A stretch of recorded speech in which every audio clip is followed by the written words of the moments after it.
Sabe aquele debate que parece que nunca morre no Brasil? Pois é, ele nasceu há mais de um século, dentro de um dos livros mais importantes da nossa história, e virou, de verdade, uma questão de identidade nacional. Bom, vamos entrar de cabeça nisso. Esse meme aqui, ele captura perfeitamente essa obsessão nacional. É uma pergunta que, nossa, todo brasileiro parece que já tem que ter uma opinião formada. Mas de onde é que vem essa pergunta, afinal? A fonte de todo esse alvoroço cultural é um livro chamado Dom Casmurro, uma obra-prima, um clássico da nossa literatura, escrito lá em 1899. Então, para a gente entender essa confusão toda, a gente precisa voltar um pouquinho no tempo e conhecer o livro e o autor genial por trás de toda essa polêmica.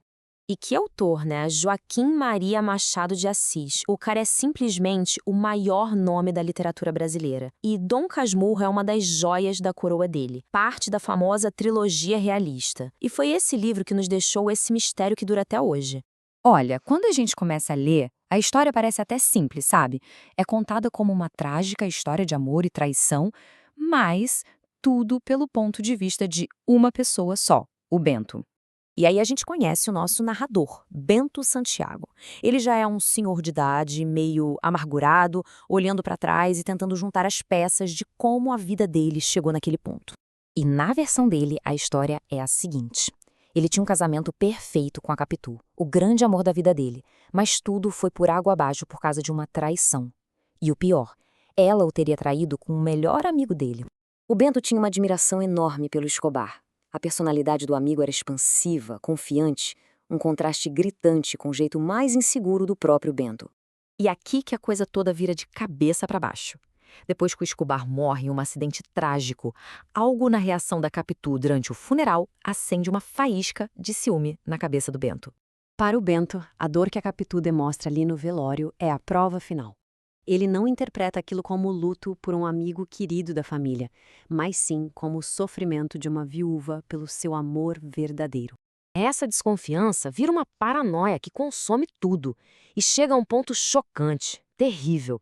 Ele quase envenena o próprio filho Ezequiel, porque coloca na cabeça que o menino é fruto da traição. É o fundo do poço. A história parece bem clara, não é? Um marido traído, uma vida em ruínas.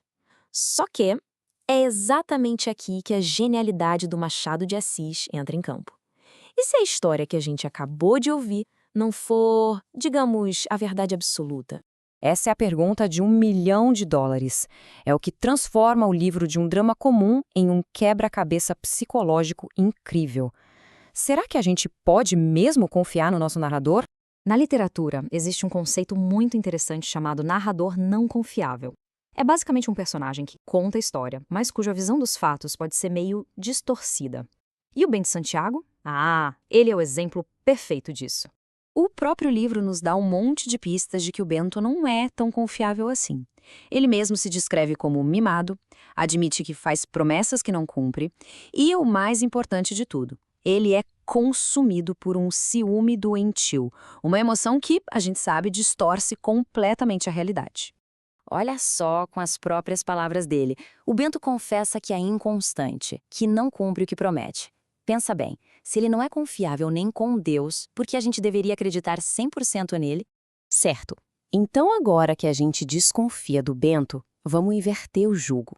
Vamos explorar o outro lado da história, os argumentos a favor da Capitu e a genialidade do autor em criar essa dúvida. O que a gente tem na mão é um confronto de perspectivas. De um lado, a visão única e obcecada do Bento. Do outro, uma personagem, a Capitu, que a gente só conhece através dos olhos dele. E aqui está a grande sacada do autor. O Machado de Assis, de propósito, não nos dá mais nada. Nenhuma outra testemunha, nenhuma carta, nenhuma prova. O caso inteiro contra a Capitu é construído apenas na palavra de um homem consumido pelo ciúme. E para deixar tudo ainda mais interessante, o livro tem uma conexão brilhante com outra grande obra sobre ciúme, Otelo, do Shakespeare. No meio da história, o próprio Bento vai assistir a uma peça de Otelo. É como se o Machado de Assis estivesse piscando para a gente, dizendo: "Ei, o verdadeiro vilão aqui talvez não seja a traição, mas o próprio ciúme." No fim das contas, a força do romance está justamente no fato de ele não ter um final fechado. A decisão, o veredito final, é transferido para quem está lendo. O Machado de Assis foi um gênio justamente por não dar uma resposta. Ele criou uma obra-prima em que o conflito principal fica para sempre aberto. A falta de uma conclusão é, na verdade, a grande conclusão do livro. E é por isso que essa história continua tão relevante. A questão é muito maior do que um simples adultério. Ela nos faz pensar sobre a natureza da verdade, da memória, da perspectiva. Será que a gente pode confiar na nossa própria percepção da realidade? E assim a gente volta à pergunta inicial, a que ecoa por mais de 120 anos. Capitu traiu ou não traiu?